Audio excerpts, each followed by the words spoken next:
Thank you, Mr. Speaker, for giving me the chance to contribute by supporting the committee for this overwhelming work that they did to bring out the supplementary estimates for the financial year 24-25.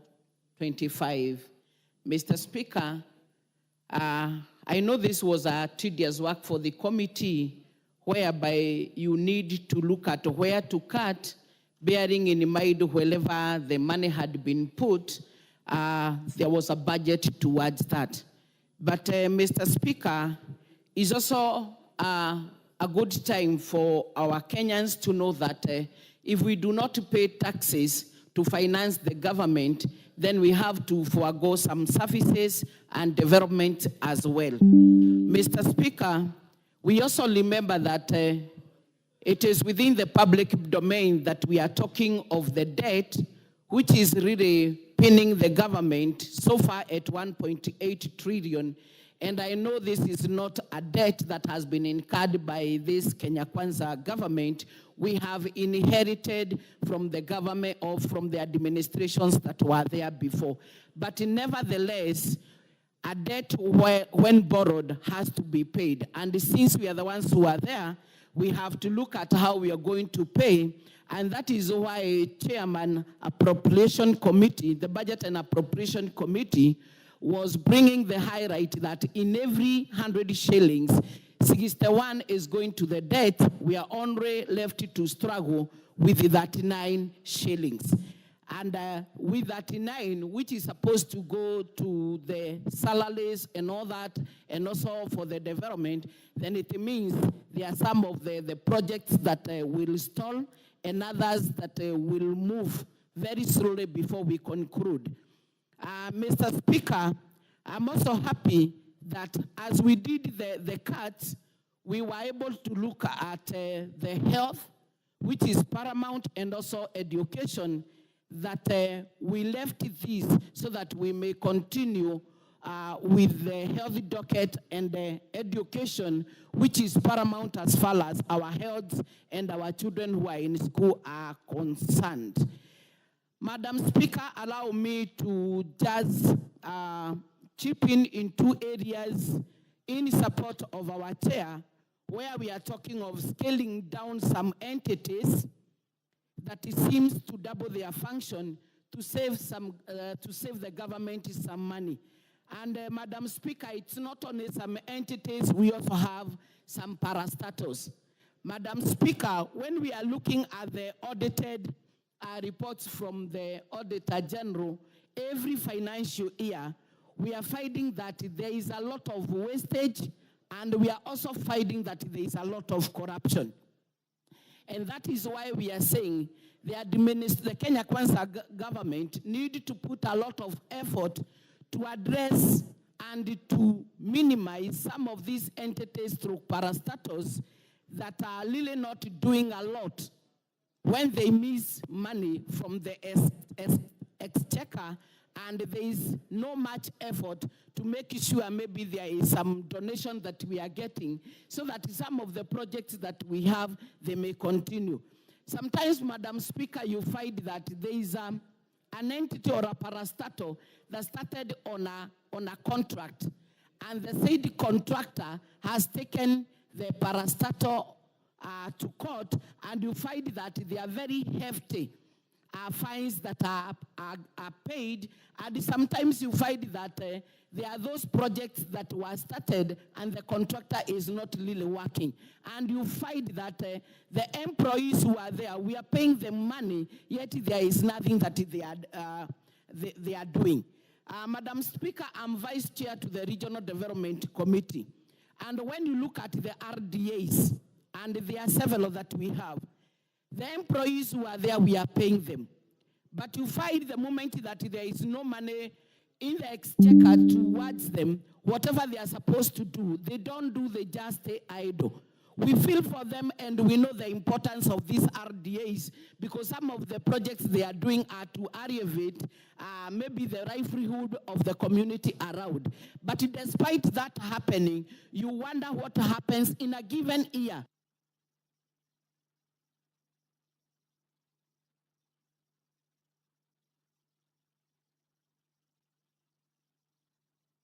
Thank you very much. The Honorable Malulu Ijendi.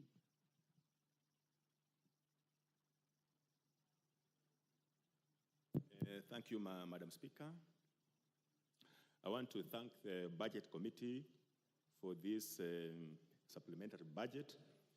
Madam Speaker, I just want to share my feeling that it's unfortunate that we're in this state of revising our earlier budget due to the demonstrations that we've been having in the country. Madam Speaker, what I want to maybe state or request the Ministry of Treasury, what we learned during this supplementary budget meetings was that Treasury actually came up with cuts across all departments without actually consulting those particular parent ministries. Madam Speaker, for example, the Committee of Education deals with basic education, TVET, university, and the TSC.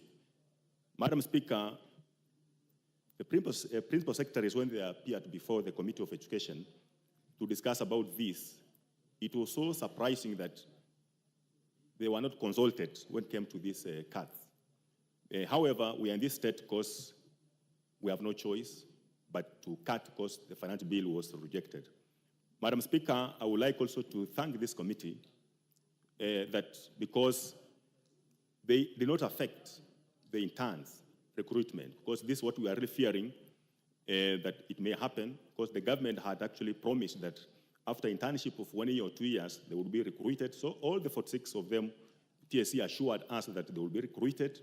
Madam Speaker, I also want to allay fears as raised by Honorable Suda, that those who are champions in demonstrating over this internship program, the 748, we were assured by the CEO, TSC, that all of them will be recruited together with the rest to make the number 46. Madam Speaker, I also want to thank the Budget Committee. We also noted that during this supplementary budget, something drastic that requires, that's a policy shift had happened, where the school feeding program, which was initially removed completely from the main budget, and Education Committee ensured that it was returned. Madam Speaker, this had been removed again, moved to ASAL Ministry. I want to thank the Budget Committee that this was returned to the Minister of Education to ensure that, because the Minister of Education has all the infrastructure that can ensure this feeding program goes on as it has been going on before. However, Madam Speaker, I would like to note that most of our persons, especially Kenyans, will have to understand that because of this supplementary budget, some of the expectations they've been having from us may not be there as such. You know, for example, the chairman has talked of electricity, which we had promised our constituents, doing roads, which we had promised our constituents. This will not now happen because of these budget cuts. And Madam Speaker, also, I would like to note that during the upcoming supplementary budget, maybe in the month of September, I would that they restore the monies that were allocated, for example, to TVET. Because, you know, we want all constituencies to have TVETs. This will ensure that our youth have proper training. Madam Speaker, all the development budget for TVETs was removed. So which means those constituencies that don't have TVETs for now, those TVET will not be completed. So we want to urge that when the economy improves, this will be returned, restored, so that we ensure we have proper learning, proper training in our country. Otherwise, Madam Speaker, I support the supplementary budget. Thank you.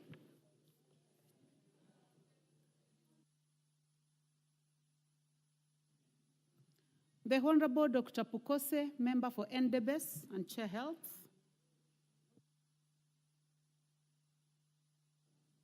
Thank you, Madam Speaker, for allowing me to contribute. First and foremost, I want to congratulate the Chair of the Budget and Appropriation Committee, together with the members, who majority of them are actually seated in this House and contributing to this.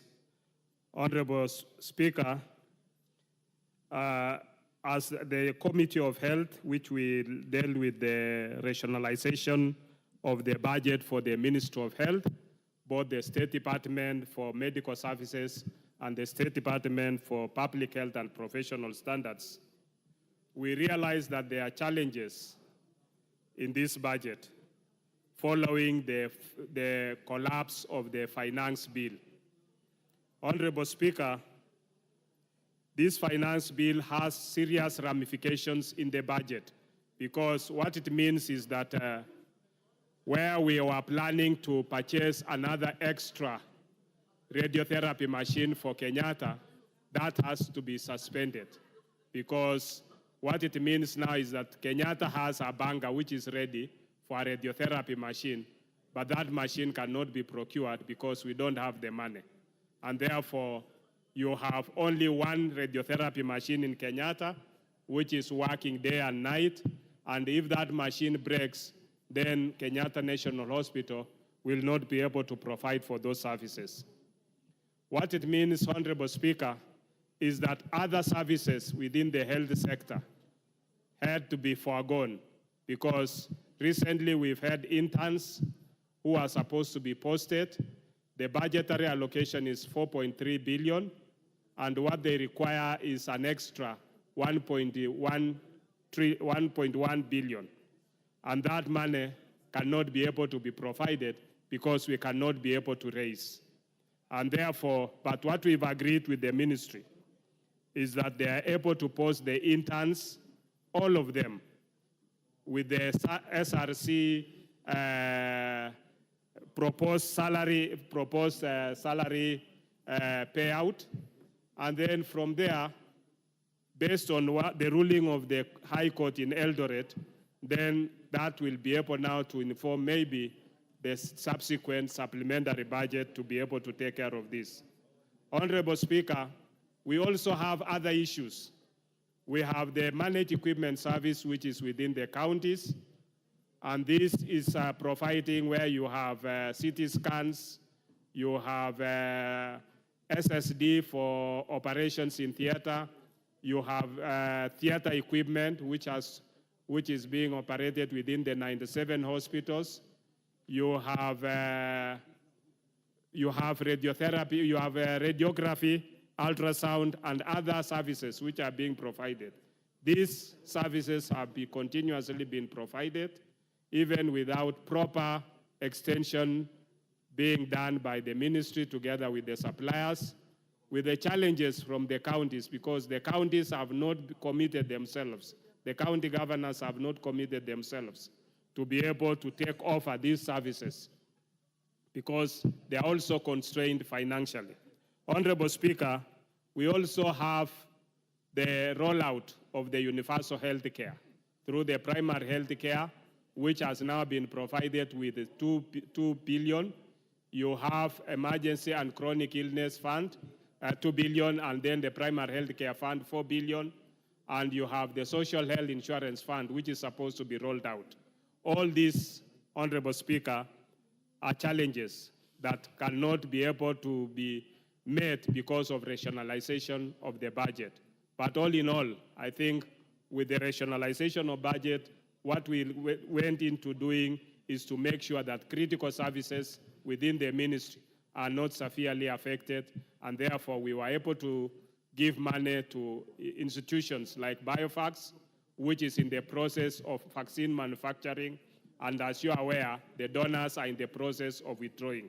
And therefore, we need to be able, as a country, to manufacture both our own vaccines and also vaccines to prepare for any outbreak of future diseases or epidemics. With those few remarks, Honorable Speaker, I want to support.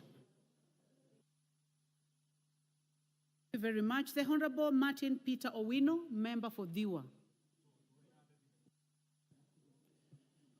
Thank you, Madam Speaker. I rise to support this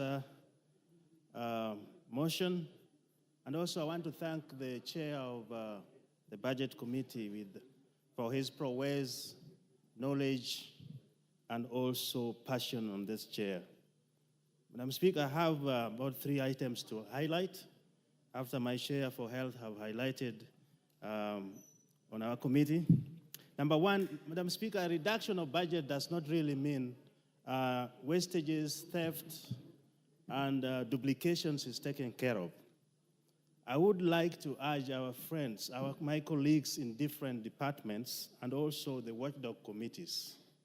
It is our responsibility to oversight properly so that the departments or all the entities that this money is heading to is managed well. And Madam Speaker, it's good that we also made amendment to our standing orders that we get reports every 3 months. If we stick to that and follow carefully these entities that use these monies, then we will prevent wastages, we'll prevent theft, and also overlapping or duplications in implementing the programs. The other thing, Madam Speaker, is about the Treasury. As we speak today, the FY 23-24, most of these entities, the ministries, the departments we are talking about, have either done 50 to 60% because of the delay from the exchequer. And that also frustrates programs and also invite overrun cost in projects. So whoever is going to be the next CS, budget is one thing, releasing money on time is another one. And this is also making these entities incur more money in running the projects. The other issue which we thank the Budget Committee and my health chair have alluded to this is the access to health. Indigents in this country are growing every day, every hour because of poverty and other related factors. And the 8 billion which is going to be given to SHIF must be used properly to make sure the access to healthcare for Kenyans, especially those on the lower part of lower segment of generation, are taken care of. Because if they don't access medical attention earlier, chances of disease progression is higher, and you deal with of complications which takes more money to manage than when they are detected early and managed. Madam Speaker, we need to talk about education. A lot of money has been given in education, 650 billion. But if you come to my constituency in Dewa, I don't know in your constituency, you hardly see what this money does in terms of capitation, which is usually comes little but comes late. Infrastructure in schools, you can only see the CDF. And this is why we are crying, even if we give reduction to CDF. This is what works in education. So I would have rather take money from the main ministry and give CDF to build classrooms more than put a lot of money there. I have a concern. Madam Speaker, we have put also some money in manufacturing unit, but I think we need to do more, especially under health, on research. KEMRI suffered some reduction. We saved some money for vaccine, but I think we need to do more. Lastly, Madam Speaker, equity and fairness. The people, they were paying debts on infrastructure. And when you go to my constituency, the roads are so poor, and yet they are all paying. This is public money and must be shared equally, rather equitably. So when they pay their taxes, they need also to have good roads. But it's an issue that sometimes things are centralized, that we have good roads in Nairobi, good roads in urban areas, but when you go to rural areas, there's nothing, and they repay the loans as well. That is unfair. Madam Speaker, I support. The Honorable Dan Mashako, member for Wundanyi. Thank you, Madam Chair. Madam Speaker, first I want to raise by saying I support the report by the Budget and Appropriations Committee as tabled to the House by the Chair, Honorable Ndindi Nyoro, this morning. Honorable Chair and Honorable Speaker, I want to first speak on one recommendation that has been made by the Budget and Appropriations Committee, particularly as it speaks to the fiscal responsibility principle around having over 30% of our budget, 30% of our budget going to development expenditure. And as we speak today, Chair, in the circumstances we find our country in, the Budget and Appropriations Committee has agreed with the Treasury, and we've reduced the expenditure that goes to development by a whopping 107 billion shillings. Honorable Chair, this translates to about 28% of our budget now going to development expenditure, Honorable Chair. And according to our PFM Act, it mandates that that in every year's budget, minimum of 30% to go into development. And we've recommended that Treasury, in the next BPS that will be done in February next year, they must adhere to this principle where 30%, minimum of 30% goes to development, Honorable Speaker. Why I say this, Honorable Speaker, we know that for our economy to grow, we must have economic activity happening in the country. We see today where we are reducing expenditure on development. That means there'll be little money in circulation, Honorable Speaker. And this will affect our aggregate demand. And therefore, Honorable Speaker, we may not achieve the development aspirations that this country has aspired. And therefore, Honorable Speaker, government, that is executive, must create a conducive environment for the private sector to prosper, for the private sector to create the jobs that have been very elusive, for private sector to do business without interruptions, Honorable Speaker. Why I say this, Honorable Speaker, now that we have a higher deficit, we had anticipated to have a 3.3% deficit this financial year, but because of what happened with the finance bill, we are raising this deficit to almost 4 to 4.4%, Honorable Speaker. This in itself may result to government going into the money market, borrowing more, and therefore crowding out the private sector. And if that happens, Honorable Speaker, we are easily going to see interest rates going up.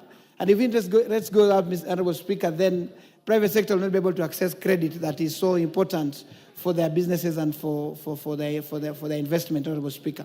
And therefore, Honorable Speaker, the borrowing mix, the debt mix, Honorable Speaker, where we are looking at this financial year, Treasury has come before us and indicated that they're looking at a debt mix of 47% internal borrowing and 53% external borrowing, foreign financing, Honorable Speaker. We are saying this must be looked at very keenly so that then as we borrow internally, we work to the fact that any further borrowing will aggravate interest rates going up.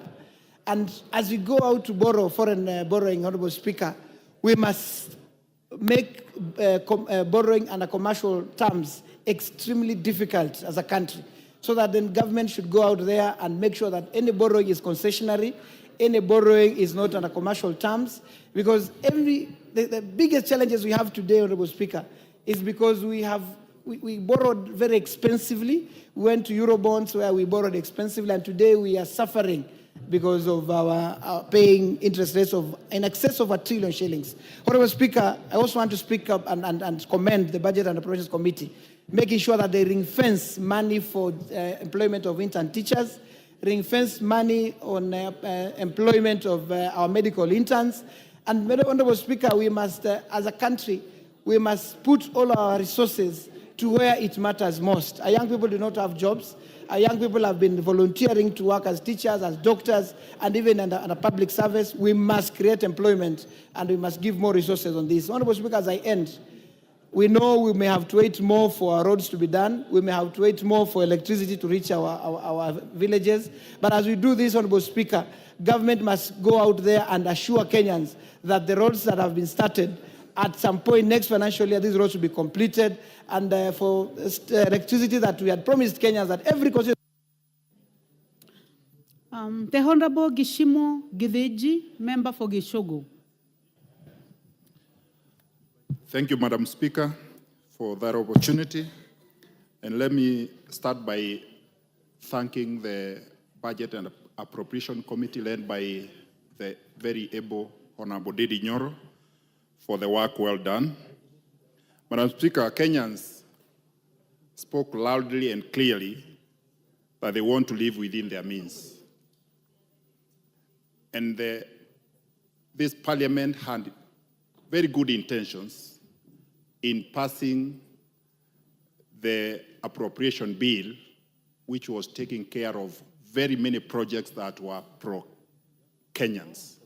And some of those projects were the budget on electricity that was supposed to benefit each and every constituency in this country. However, that has fallen by the side subsequent to the withdrawal of the finance bill, which the president, after listening to the Kenyans, he had to take that action, though I believe every other member of this House meant well for the Kenyans.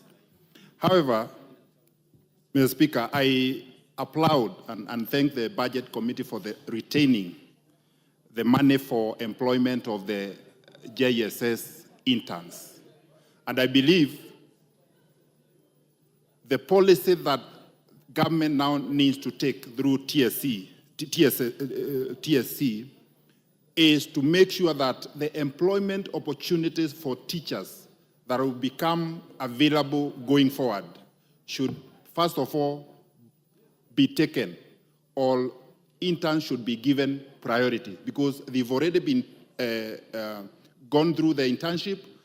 Instead of taking very fresh people, they should first of all absorb the interns so that other people can also be accommodated through the internship and then they are employed permanently.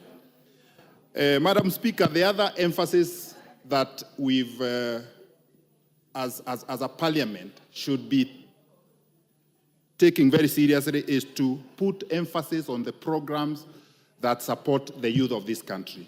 Because the youth are the present and they're also the future, so that they can be empowered to be able to access job markets through proper training and those the internships that also become available. And Mr. Speaker, Madam Speaker, I've also seen that the Budget Committee has really tried to put a lot of some money in the ongoing projects, and I think this is the way to go. Where we have already existing projects, we don't need to start new ones and create elephant projects all over the country. Priority should be given to ongoing projects so that they can be completed and the Kenyans can be able to benefit out of the taxes that they've already paid. And in this regard, I'm happy that one of the projects that has been ongoing in my constituency, that is the Geshogo TVET, has already been considered for completion, and it will give opportunities for young Kenyans, for the Gen Zs, to be able to be trained for areas that they can also be able to employ themselves, because not every other Kenyans will be able to be absorbed in white-collar jobs in this country, and the way forward is to train young people to be able to be self-employed. Madam Speaker, as I wind up, all government institutions and accounting officers should also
the permanent and pensionable employment of all must be free. And I want to find out what this exactly means. The impression we were given, and which has been represented by the executive, is that my father, who suffers from cancer and has to take up bills every 3 months from our pockets and his own savings, will not have to do so when SHIF takes place. So I would be keen to see that the supplementary budget has been able to cover all these people with chronic illnesses, including my own father who suffers from cancer. In the area of agriculture, I'm happy to hear that billions of shillings have been set aside for fertilizer. What I have not had are measures that have been put in place to ensure that the sort of fertilizers come that was reported in the last financial year will not be able to take place, Honorable Speaker. Honorable Speaker, I want to make a point in support of my Vice Chair of Trade in relation to how the Budget Committee, Treasury, engages committees. This House adopted a parliamentary system where committees engage in extensive public participation. Those extensive public participation must mean something. As a member of the Trade Committee, I do agree that the area where employment, and there's been a lot of agitation by our young people out there, including the Gen Zs, on opportunities, governance issues, the ability or inability for this government to put money where there are jobs. Where these jobs could be found is the informal sector. And the chair was correct, and I agree, that only about 3 million Kenyans are in the formal sectors, out of 50 million Kenyans. Where and what happens to all the other people who are not in the formal sector? So it therefore behooves this House, and especially the Budget Committee, to have considered all the recommendations that were made by the Trade Committee, which they disregarded. The monies that we removed from Hustler Fund, that we put in other areas so that we ensure that all those other sectors are able to operate. The monies that we removed from Industrial Park, clearly the governors came and misled this government that they have the capacity to be able to put up industrial parks. So we put up money which essentially are white elephants.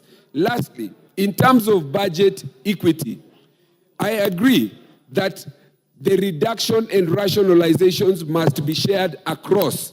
And if these are to be shared across, I want to speak to the question of the budget that is put under Parliamentary Service Commission. As a member of Parliament in Nairobi, where we have agitated for almost 3 years, 5 years, the metropolis around mileage, on equity, on the issue of mileage. This issue has not only been disregarded by PSC, it has been disregarded by SRC, and I want to suggest that all the mileage that is enjoyed by members of Parliament should be cut. People should be given tickets to go to their constituencies. Either we have mileage for every member, or we don't have mileage for any. Oh my. I want to give him, honorable members.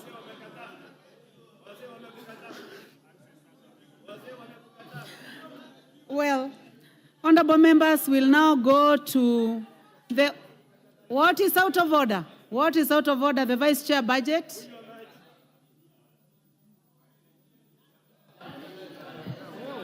Honorable Speaker, every member chooses where to vie. Budget shall be heard in I silence. don't know Please who proceed. advised the honorable member to vie in Nairobi. You have the choice to vie anywhere else so that you can be paid mileage. Is he in order? What is out of order, Honorable Vice Chair budget? What is out of order? He chose to vie in Nairobi. Well, there is nothing out of order. There is nothing out of order, Honorable Mary Emase. So we will proceed, honorable members, to the Honorable Agnes Pereio, member for Narok North.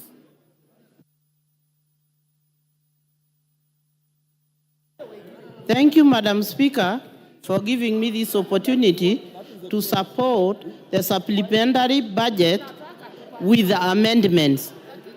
I want to thank the committee for considering issues that are affecting our people directly. I support the amendments, and I also want to congratulate them for considering leaving the money that was supposed to hire the interns, teachers, so that we can have teachers in our schools.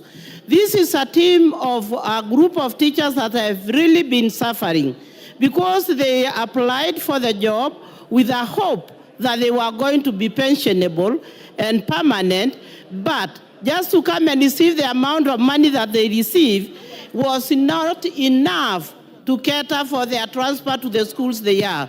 So I want to thank the supplementary budget committee for considering the teachers.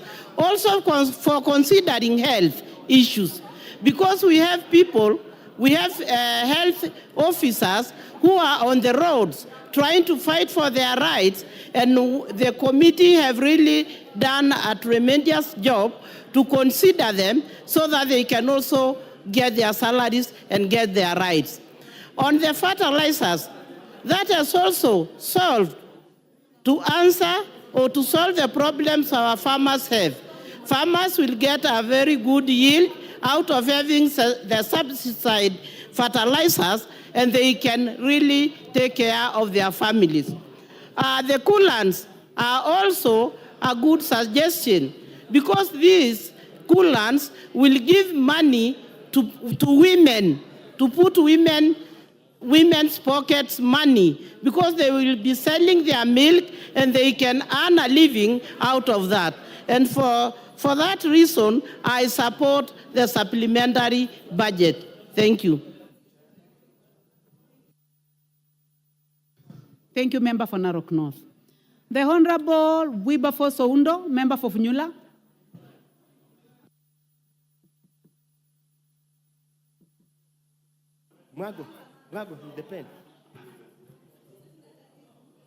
Thank you, Honorable Speaker. As I stand here to support the supplementary bill 2022-2024, it's indeed an interesting situation we find ourselves in. It's unprecedented because we are preparing a supplementary bill even before we implement the bill itself that we passed just a few days ago.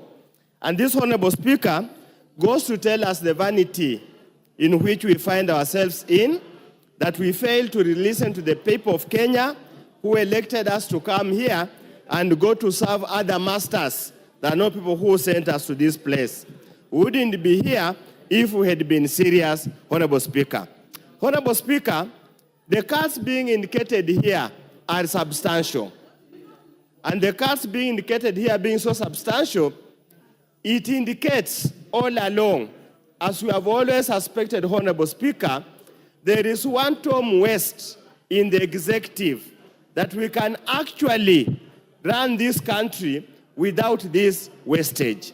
We do hope this supplementary budget and the scare that has been meted towards Kenya Kwanza government by the Gen Z generation, the Gen Z group protests, and all Kenyans of goodwill will send them back to the drawing board and sincerely rationalize the budget. Honorable Speaker, all along the narrative that we were being told, all along, that the impunged finance bill was supposed to raise 364 billion. And therefore, the deficit, the cuts that were supposed to have undertaken on this budget should have been equal to 364 billion. When you look at the summary, including the second schedule attached to this supplementary bill, Honorable Speaker, is 146 billion that is being cut.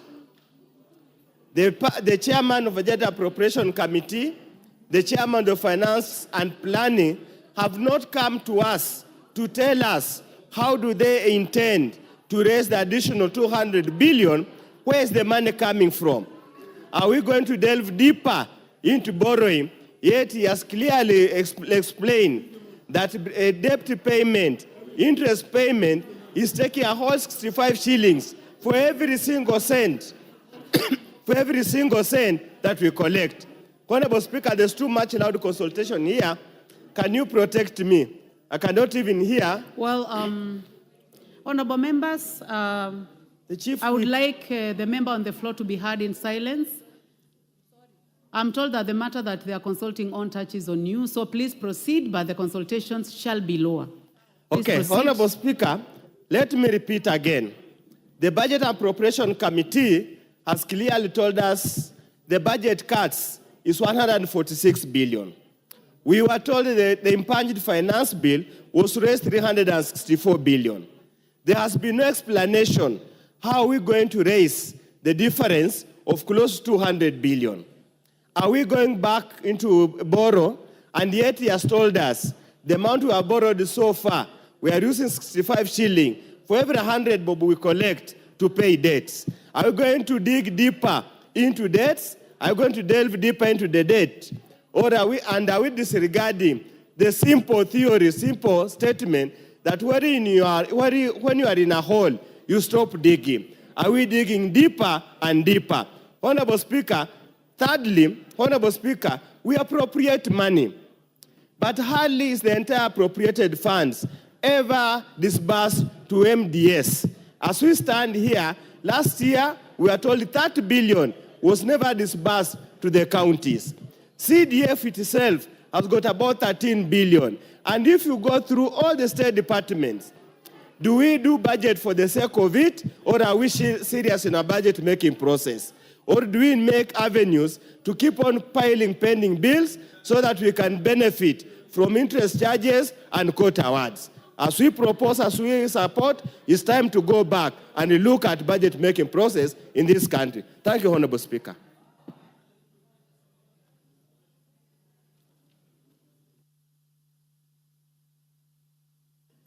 Well, thank you. So in the absence of the Honorable Johanna Ngeno, this chance will go to the Honorable Rebecca Tonkei, member for Narok.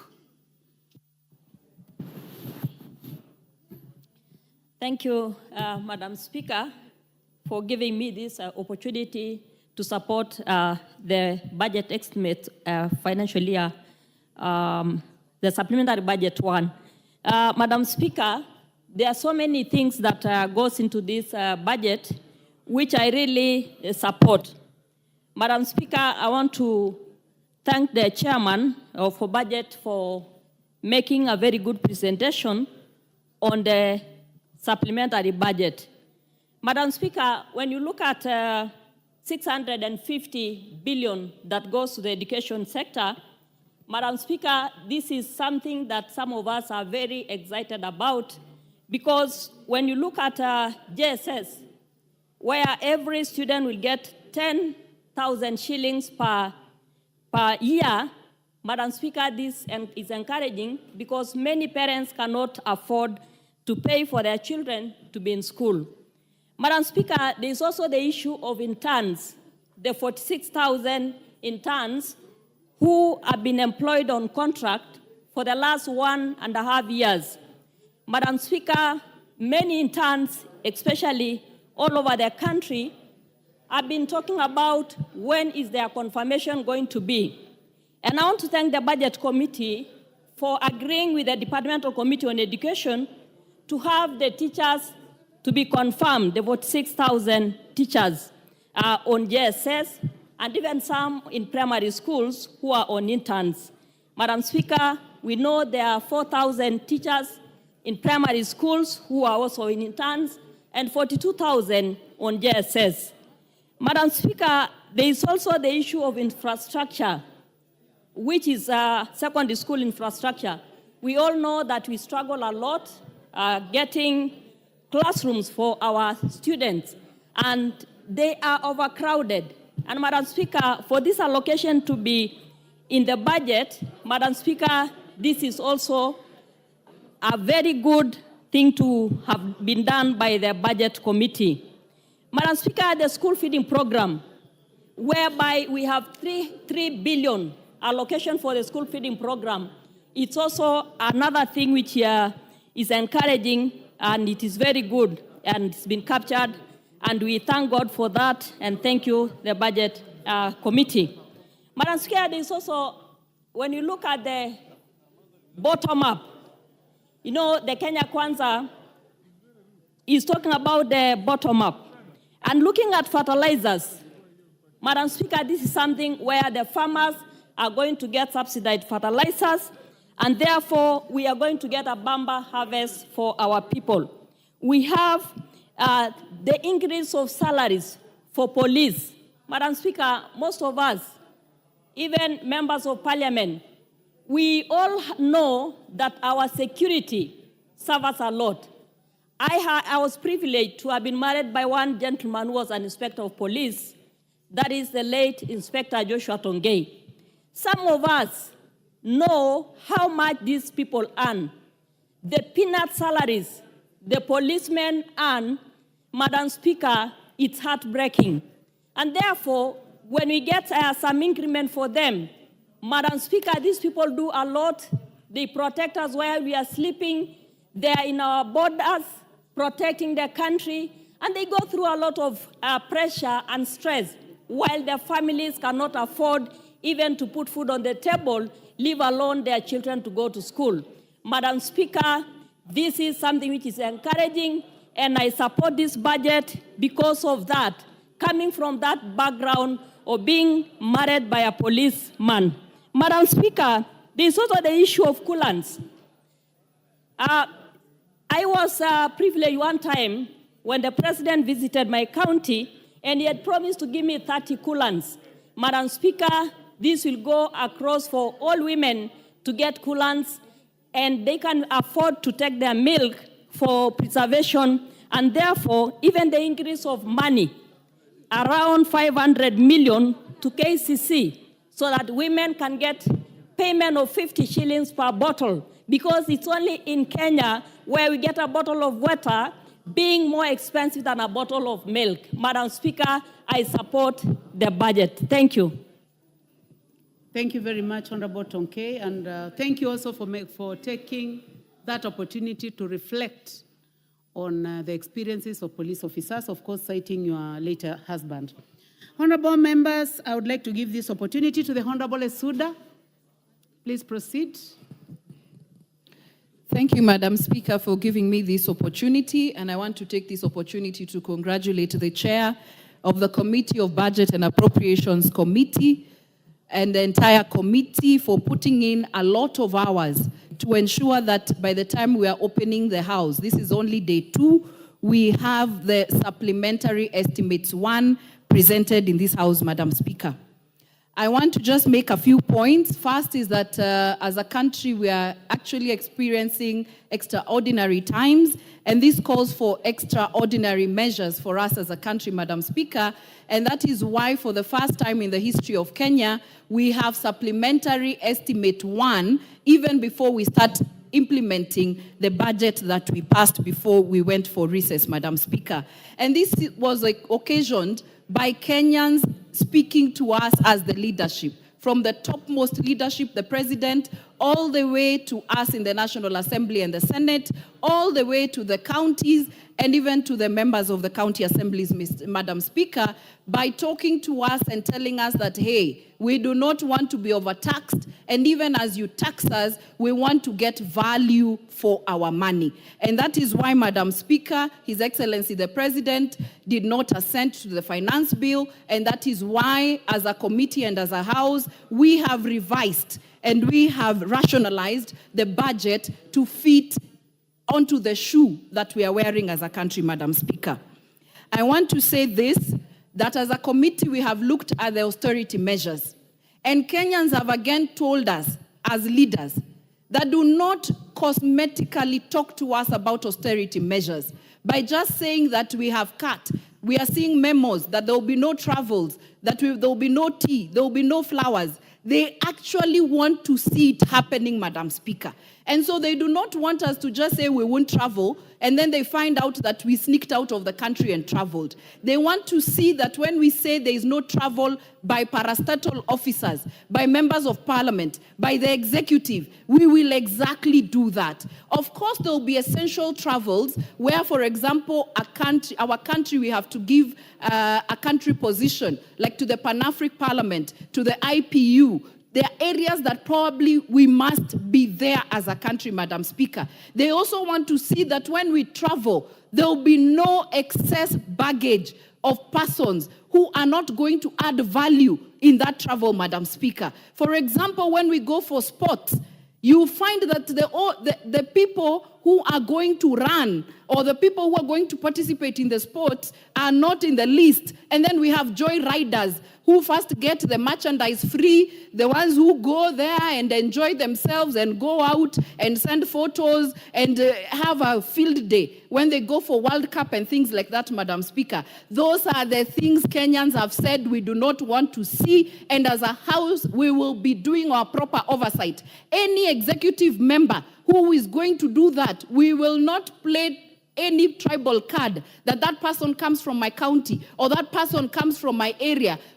We would rather lose our political seats rather than going against what Kenyans want, Madam Speaker. But quickly to the issues that are in the budget, which I am happy about. The budget committee and also the government, I must give them credit.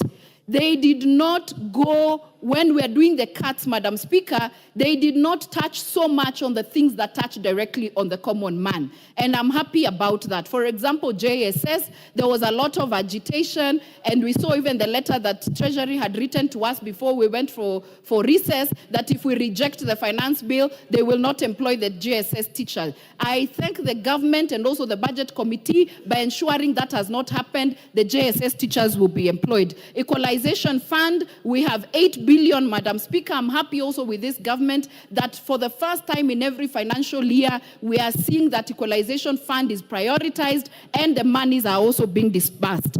Also, Madam Speaker, school feeding program is there in this budget, Madam Speaker. Lastly, we are seeing hides and skins getting money, Madam Speaker. The other thing that Kenyans have talked about is about equity. We cannot only have money going to coffee sector, tea sector. Even the pastoralists of this country count. They also pay taxes, and I'm happy that there is money for skins and hides so that one of their economic sector can also get money. And for that reason, I do support, Madam Speaker.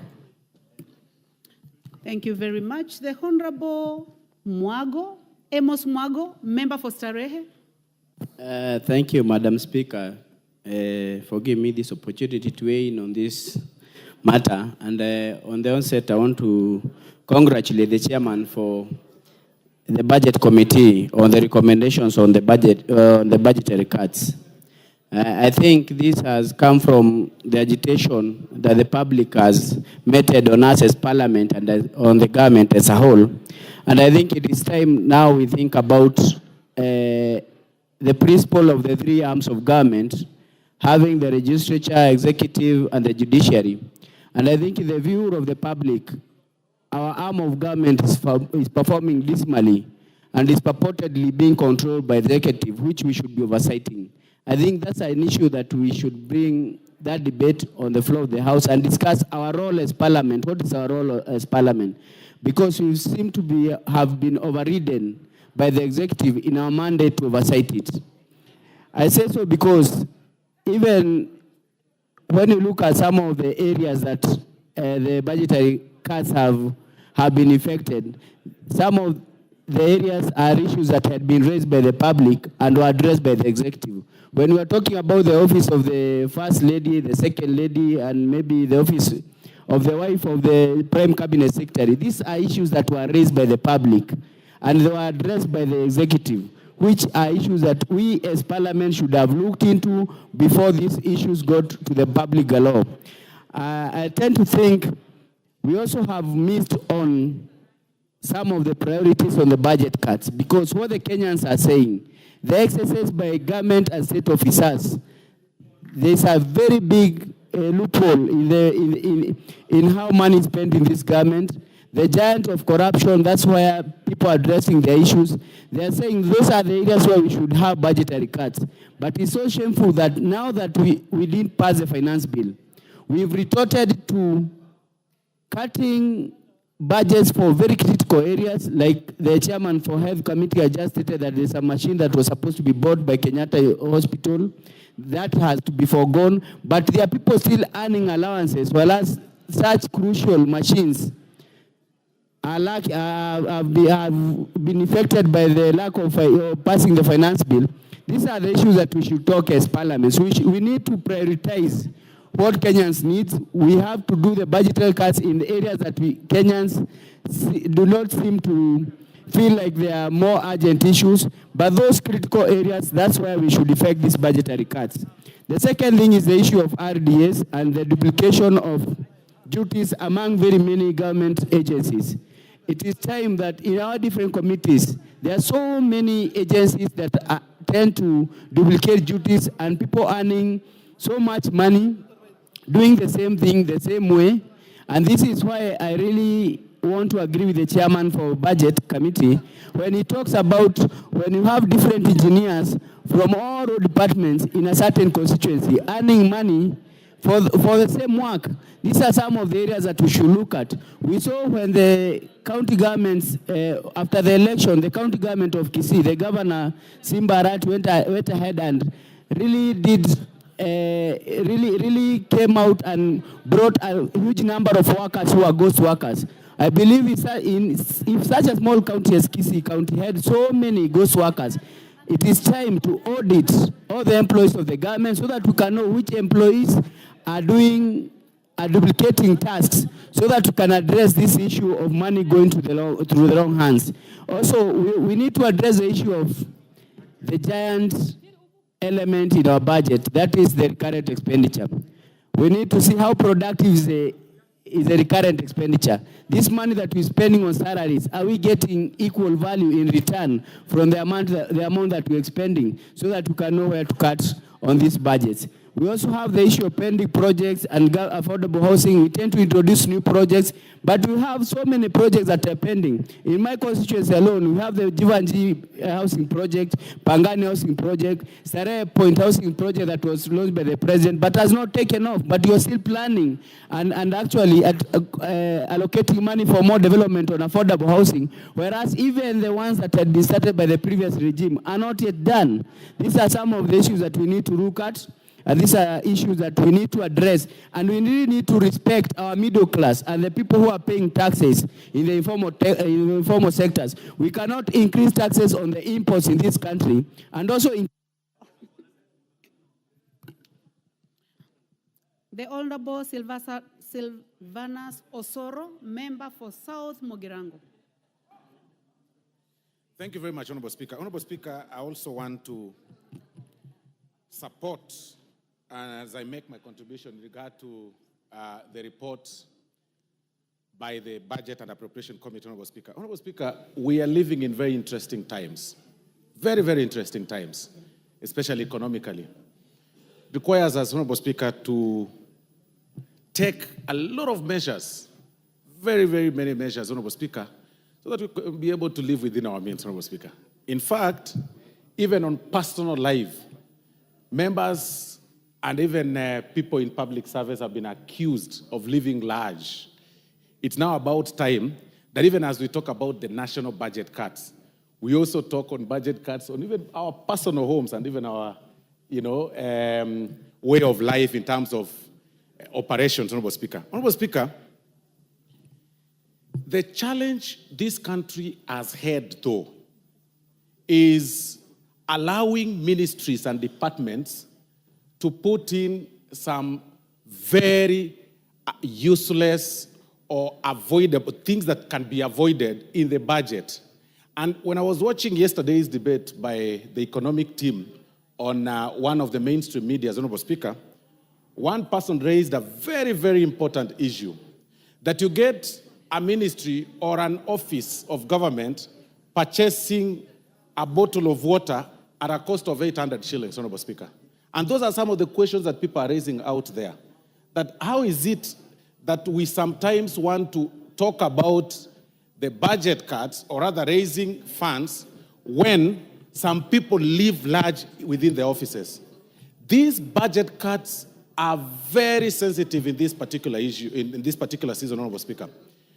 When you were listening to the different departmental committees or different departmental bodies in government and ministries, you would see, looking at the faces of the people presenting and seeking to have their budget cut reinstated, you would wonder, and we were tempted to ask them, where do you want government to raise money from? Because it is in this house, Honorable Speaker, that we pushed for, we had differences in regard to pushing for the finance bill. We had what the public said about the finance bill, that was to raise a certain amount of money. And this had to go down and flow down to the budget cuts. But you will get some departments, Honorable Speaker, approaching us as they were when they appeared before different committees, and I'm sure even the chair budget can confirm. You saw people appearing there with very weak faces saying, how do you want us to operate? It is now about time that within this year, we cut everything, like what the budget has, committee, the appropriation committee has done. It wasn't very easy, I know, because you look at this, you realize it's important. You look at another vote, you realize it's also very important. Looking at the recruitment of the JSS teachers, looking at the way our police officers, Honorable Speaker, were getting overwhelmed by the protesters the other day, that really displayed the fact that maybe we needed some more manpower in as much as such is concerned in that security sector.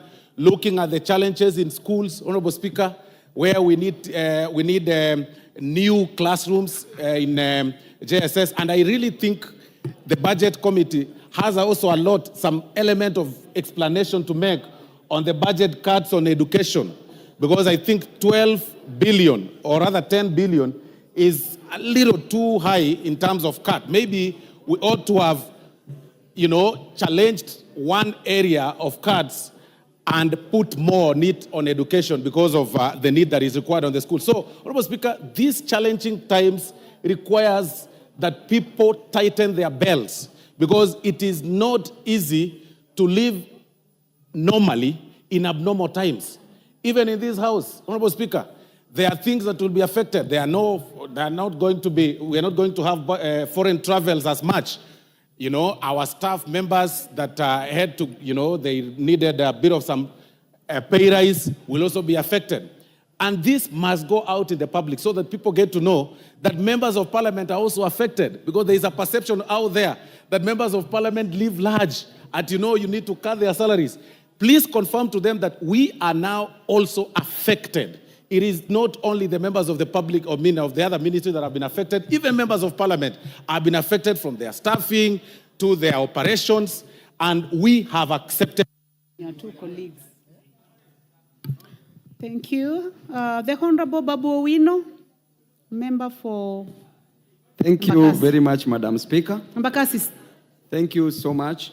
Madam Speaker, I rise to support this budget on the following grounds, Madam Speaker: that we need a budget that is based on development, a budget that is not based on or does not look on only the recurrent expenditure as a nation, because, Madam Speaker, we need our children to go to school, we need to employ more teachers, we need to employ more doctors, we need medicine in hospitals, and we need development in different regions. We need industries, we need factories that can provide jobs to our young men and women in this nation. Madam Speaker, we do not need a bloated budget that is favoring patrimonialism.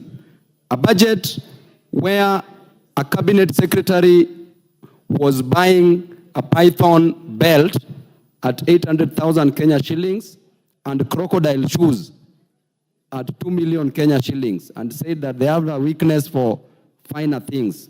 This budget, as it is, Madam Speaker, is going to cater for the interest of Kenyans, because we must cut our coat according to our size. I have a point of order. Honorable Babu Owino, I have a point of order from the Honorable Cynthia Muge. What is out of order, Mheshimiwa? Madam Speaker, I'm just wondering if the Honorable Babu Owino is in order to mention that whatever belt or whatever watch whoever is wearing, Honorable Speaker, was budgeted or was funded by the budget of this country. Madam Speaker, because before that cabinet secretary became a cabinet secretary. So what is out of order? On the statement of fact. Statement of fact, Honorable Speaker, and can he prove that that was budgeted for in this budget and in this government's budget? Yes, Honorable Babu Owino, I would like you to respond to that. Madam Speaker, we know very well the kind of a lifestyle the cabinet secretary was living before he became a cabinet secretary, and we know how he was dressing. But again, he went on record, and it is a statement of fact, not factoids, went on record and said that he was in possession of a crocodile belt worth 2 million Kenya shillings, and his salary is not even that amount. So, Madam Speaker, the honorable member here should not defend such acts. As I proceed, Madam Speaker, please do not interrupt. Because Babu Owino, I would like you to encourage you to be factual because you only have 5 minutes and I know you have a lot to say. Please be factual, be aware of standing order number 87. You may proceed with that in mind.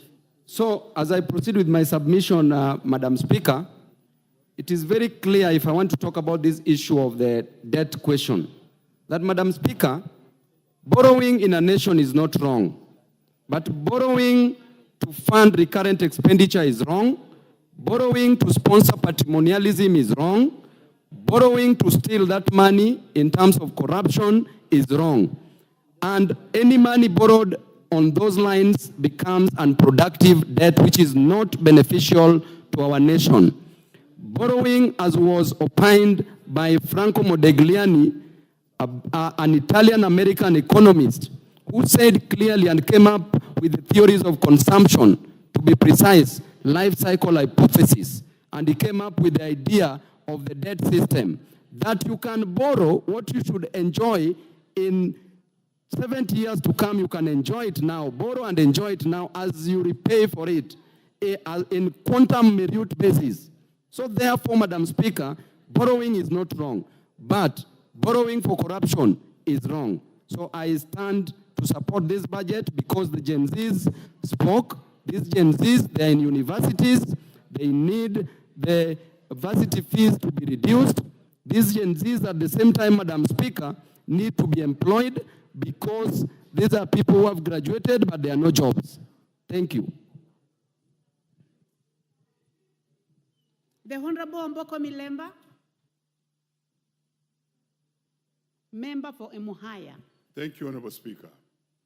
Whereas I have a lot of respect for the Budget Committee and its chair, and for the work it did, despite the fact that we have several challenges that required budget cuts, I would really want the Budget Committee to listen to me carefully. That when you went back to look at the budget which was supposed to be mutilated because of the fact that the finance bill had not gone through, it was very important that we prioritize things which must be achieved. When you are not having enough money in your home, you must go for the necessities. Honorable members, when you look at one of the pages in this budget, you will look at the Teacher Service Commission budget. So whereas we are celebrating that we have employed all the JSS teachers, which is 18.5 billion Kenya shillings, there was an agreement between the teachers of Kenya and the government of Kenya in what was called the CBA. The CBA was signed and deposited in court sometimes last year. And the government of Kenya paid the teachers half of that CBA, which was about 13 billion. The remaining 13 billion was to be paid in this financial year. When you look at the budget of the Teacher Service Commission, it has been cut on its recurrent expenditure by exactly 10 billion, meaning that all the teachers of Kenya are not going to get their full CBA as had been agreed by the government. Now, the chair budget, if it's anywhere, what you are doing to this country, which is already going through various demonstrations by both the young people and other groups, you are actually going to draw all the 400,000 teachers of Kenya out on the streets because we have allocated those money on roads, possibly, on other things which otherwise would have waited, so that we clear with the teachers. The teachers were looking forward for the following 4 things in this particular budget, which are not forthcoming. Number 1 was the phase 2 of the CBA, which is costing 13.5 billion Kenya shillings, which has been removed. Number 2 was a medical cover for teachers, which has been in existence and which was 15 billion. And when you look at this again, it has gotten a cut. Number 3 was promotion of teachers, which had been given 1.5 billion, and which again, I can see is not in the budget. And lastly, was of course the issue of the employment of the JSS teachers, which we have achieved. Now, what are we doing to our country? Already we are in a mood of riots and demonstrations. And now you want to draw all the teachers on the streets. In fact, the leadership within the budget committee, I wish the chair was here, this is a step of trying to incite the teachers of Kenya to get out of class and go on the streets. The teachers had been patient knowing that their package will be in this budget. And therefore, I want to say that we shall not, and I want to ask you, honorable members, because this will affect you starting next week and the following week. I don't see us going anywhere because it will affect us in our constituencies. We must make an amendment to this budget to include the 13.5 billion for the CBA of the teachers. And the economists are here. I've already talked to them. No, we don't need to borrow because there are places where we can prioritize. Why would we be building a road and not pay teachers? The road can wait for tomorrow, honestly. So let's be very realistic when we shall look at the next step of this particular matter, so that we get 13.5 billion shit for the Kenyan teachers. Otherwise, even those of us who have been enjoying some limelight because of 1 or 2 things, the teachers will be on the streets. Yes, the JSS will be there, but the rest of the 400,000 teachers, I'm telling you, will get on the streets. And this is not what we require at this particular time. The budget chair and his leadership cannot incite the teachers as we see. So members help to revert this so that the teachers get their CBA. Thank you, Honorable Speaker. Yes. The Honorable Mawathe, member for Embakasi South. Thank you, Honorable Speaker, for giving me this opportunity to contribute in this important bill. That is actually the report, that is the budget 2024-2025. We live in very hard economic times, very challenging times. So as a country, we must learn to live within our means. I am glad that the Budget Committee has reduced the budget to what is affordable without increasing taxes on the Kenyans. We are glad that the Budget Committee has been able to include the funds for the absorption and the employment of the JSS teachers countrywide. One of the things that is missing or lacking in this budget is the funds for the feeding program for the kids in the slum areas, school feeding program. We've noticed that there is school feeding program funds for the ASAL area, but I can assure you, most of the students in the slum areas, most of the parents are actually poorer than the people that are living in the ASAL areas. So, Mr. Chairman of the Budget Committee, we urge you together with your committee that the next budget, we must include the budget for feeding program for the slum areas. Also, there is need to put more funds for additional classes in Nairobi schools. And the reason is when people graduate or finish their school, they come to look for employment in Nairobi. They get married in Nairobi. They get the kids in Nairobi. The population for Nairobi has grown from what was about maybe 7 years ago, 8 years ago, 2.5 million people to about 3.5. It was 5.5 during the last election. I am sure it'll be about 7 million people. And yet, the number of the size of land is not growing, and the demand for schools is increasing every year. With those few, I do support. Thank you. The Honorable Andrew Okuome, Member for Karachuonyo. Thank you, Madam Speaker. Madam Speaker, we all know where we are coming from. The 2024 finance bill was rejected all through by the President and the people of Kenya. If we are not careful, we may generate another problem. This estimate must address that feeling outside there with the people.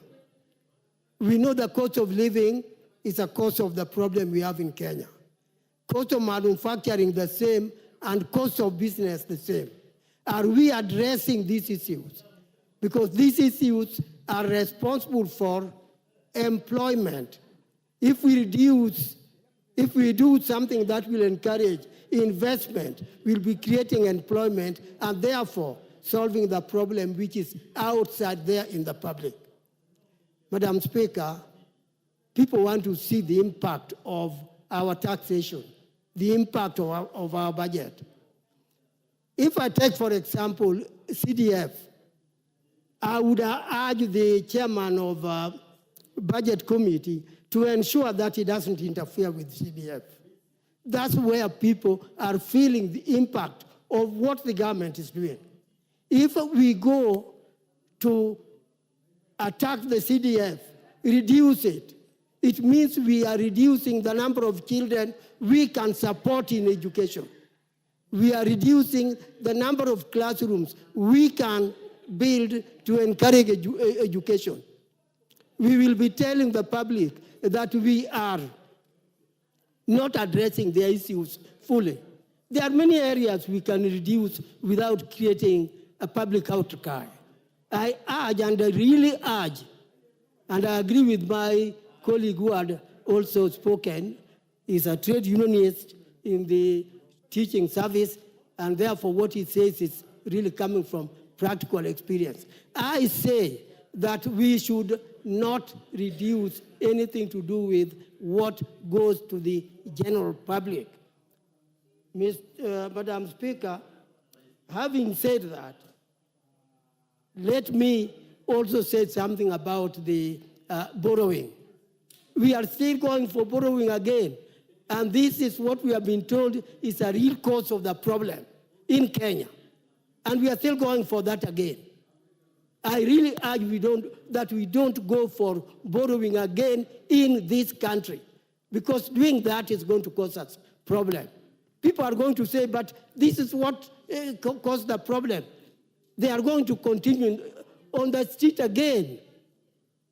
So I urge that we don't go for borrowing, even if it means a reduction of expenditure again in areas which are not essential. Let us go for that as an alternative. Madam Speaker, thanks so much.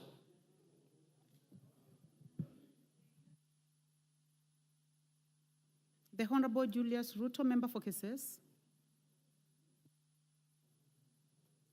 Thank you so much, Madam Speaker, for giving me an opportunity to also raise an input to ongoing discussion on Supplementary Budget 1.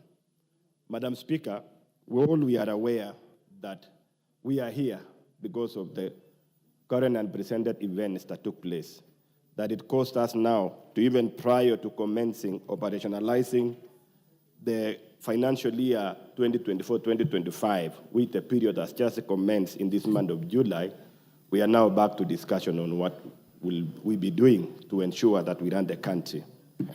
Madam Speaker, listening to contributions by members, it is very exciting that some of us now, we are realizing the reality, or we are meeting with the reality of the fact that At the point we were discussing on how to fund the Choosing the right desired web hosting is like choosing the right place for your website to live. desire for You can share development, server space and our desire for inclusivity, our desire for distribution of resources accordingly.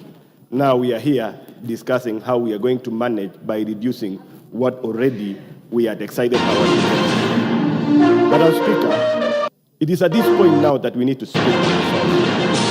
Talking generally on the aspect of financial management, talking generally on the clear agenda that the Kenyans are speaking to us, that we need to focus. There are many things that we need to speak about.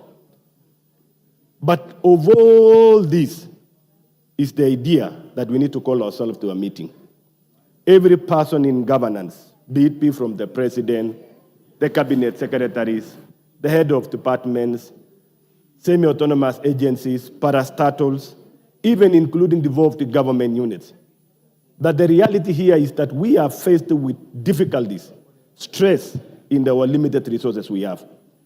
The debt limit, that the cost of debt, the interest, looking at the budget that we are discussing now, 1.2 trillion, is here marked for a first charge called repayment of debt, not even discussing the retirement of the principal amount of debt. That's the reality where we are now. It is at this point again that the economy and Kenyans are panning for them to be considered so that we have equal life as Kenyans. We have equal opportunity to access even the little resources to support our lives. We are looking at economic agendas that is going to spur the growth of our economy. But here we are now lamenting what are we going to do. That we cannot support more borrowing. But again, the deficit on what we need is taking us that direction. That we cannot finance the existing debts. That we cannot even support our economy by allowing our commercial banks to redirect the resources directly to the economic growth. But now we are pulling from our commercial banks to support the needs of the government of day in, day out, especially repayment of debts. Madam Speaker, I want